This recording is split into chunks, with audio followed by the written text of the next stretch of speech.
Yes,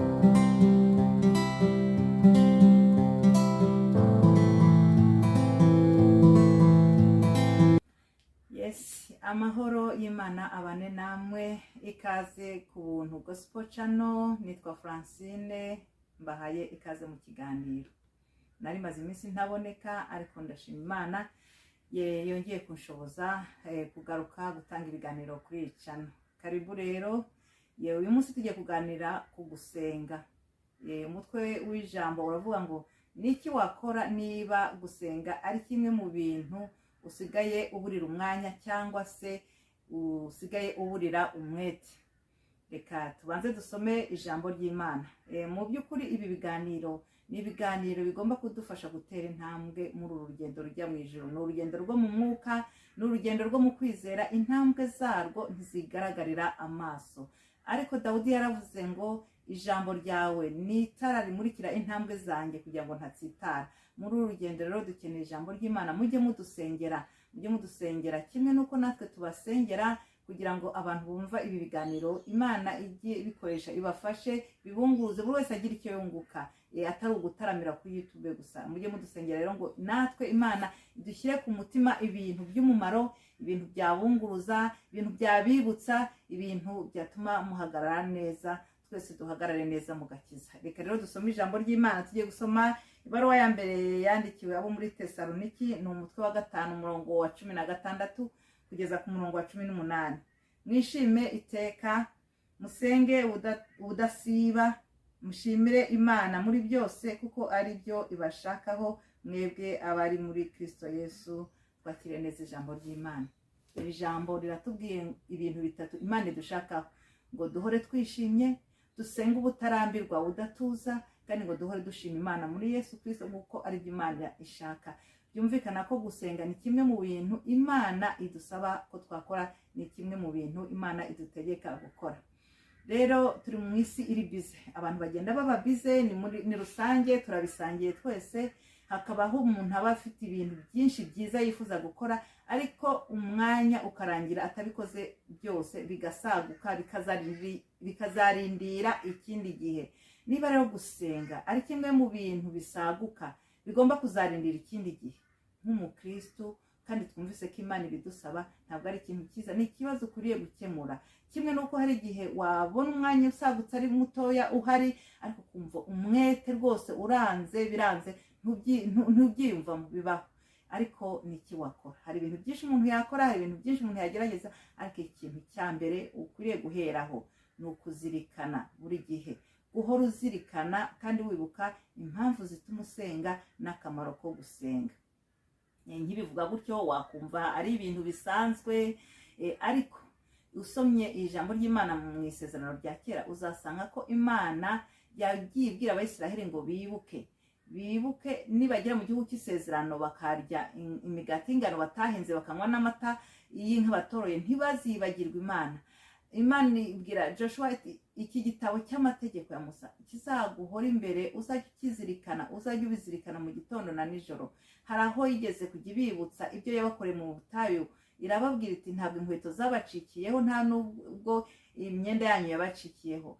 Imana idusaba ko twahora twibuka kandi tukazirikana. Bivuga ngo kwibuka no kuzirikana biri mu bintu bishobora kudufasha gushyira mu bikorwa ibintu by'ingenzi, cyane cyane muri iyi si yihuta cyane, muri iyi si iri bize. Nkunda gutanga ingero mu buzima busanzwe, tuvuge nk'ama orange.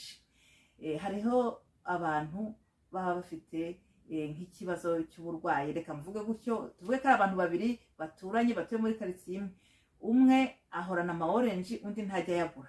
Utayagura arakubwira ati, hano ama orange ahaza ahenze cyane, igiciro cyayo kirahanitse. Ubundi aza rimwe na rimwe, ubundi mu masoko ya hano ntakunze kuhaba. Ubundi hakabwo nyaguze ngasanga yarashaje, arasharira, umutobe wayo ntumeze neza. Ibyo rero bigatuma ntagura ama orange. Urumva haba hari imbogamizi buri gihe, haba hari imbogamizi zituma udakora ikintu nubwo uba uzi akamaro kacyo. Hano turashaka gusobanura akamaro ko gusenga n'impamvu zituma usenga. Kenshi impamvu zituma usenga zikunze kugusunikira gusenga cyane kuruta kuba uzi akamaro. Akamaro ushobora kuba ukazi, ariko imbogamizi zikamera iby'akamaro k'amasengesho uzi ntusenge. kimwe n'uko umuntu ashobora kubaza akamaro k'ama orange ariko ntayakoreshe ntayagure kubera izo mbogamizi, ariko uyu we uyahorana azakubwira ati muganga yarayanyandikiye yangira inama yo kuyagura. Ubundi hari ikindi kibazo nari mfite kidahuye n'icyatumye muganga yanyandikira, ndetse cyanjye bwite nari narivuze byaranze, nari narivuje byaranze, nariyakiriye nyine ntagiye gukoresha ama orange amacunga, mbona nacyo kirakemutse ndatangara. Hanyuma nari mfite abana bahora barwaye, nahoraga kwa muganga bahorana inkorora bahorana ibicurane, ntangiye kubaha amacunga mbona birahindutse, ntibakirwaragurika, singihora kwa muganga, ntibagihorana inkorora. Noneho izo mpamvu zimusunikira guhora ayagura, akavuga ati niyo adahari hano njya kure ahaba, niyo aje ahenze ndayagura uko ahenze kose. Rimwe na rimwe impamvu ziba ari bwite. Ntabwo ariko abantu bose bafite ikibazo cyananiranye, ntabwo ariko abantu bose bafite abana bato, nta nubwo ariko abantu bose abaganga babo bababwira ngo mujye mugura amacunga. Urwo ni urugero ratangaga. Ariko iyo izo mpamvu zibonetse zituma ukora icyo kintu, zijya zigira imbaraga kurenza imbogamizi. Umwe we twumvise mbere, imbogamizi zabaye nyinshi ku buryo akamaro kayo ayo macunga katamutera kuyashaka kubera izo mbogamizi. Ariko undi we kubera izo mpamvu bituma impamvu ziraremera cyane kuruta imbogamizi, ku buryo yirengagiza izo mbogamizi agashaka ayo macunga akayahorana kubera izo mpamvu, kubera ibyo bintu amacunga yamukemuriye. Tugiye muri Bibiliya turasanga Abayisiraheli hari igihe barimo barwana n'abanzi babo, barimo berekeza mu gihugu cy'isezerano. Musa iyo yazamuraga amaboko Abayisiraheli baratsindaga, yamanura amaboko bagatsindwa. Noneho bahitamo kuyafata, kuyacigatira umwe iburyo undi ibumoso kugira ngo amaboko ahore hejuru, bahore batsinda. Ninde udashaka gutsinda? Ni ukuvuga ngo ku Bayisiraheli iyo yari impamvu. Ntabwo ariko abami bose cyangwa se ibihugu byose bigiye gutera ibindi bihugu byashakaga abasenga. Hari abantu badasenga bateraga bagatsinda, hari abantu badasenga batsinda urugamba. Ariko ku Bayisiraheli bo byabaye ngombwa ko bazamura amaboko agahora ari hejuru. Rirya ryari isomo ryo kubamenyesha yuko intsinzi yabo izajya iva ku Mana. Kandi n'ubundi urebye usomye ubuzima babayeho, iyo babaga babanye n'Imana neza baratsindaga, iyo babaga baribagiwe Imana barayiretse baratsindwaga. Ni ukuvuga ngo abakristo byacu bijya bigenda ukwabyo, bijya uhanga amaso Imana. Twebwe turabitegekwa ngo dusenge ubudasiba.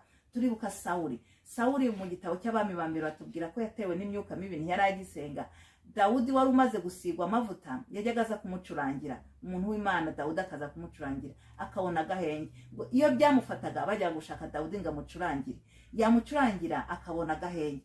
Birya byari bimwibutsa ko yagombye guhozaho mu gusenga, katagisenga.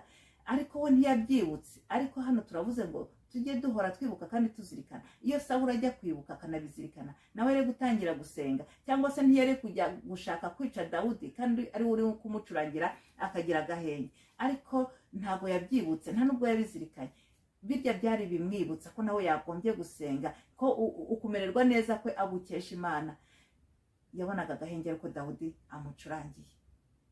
Kwibuka no kuzirikana impamvu ziba bwite.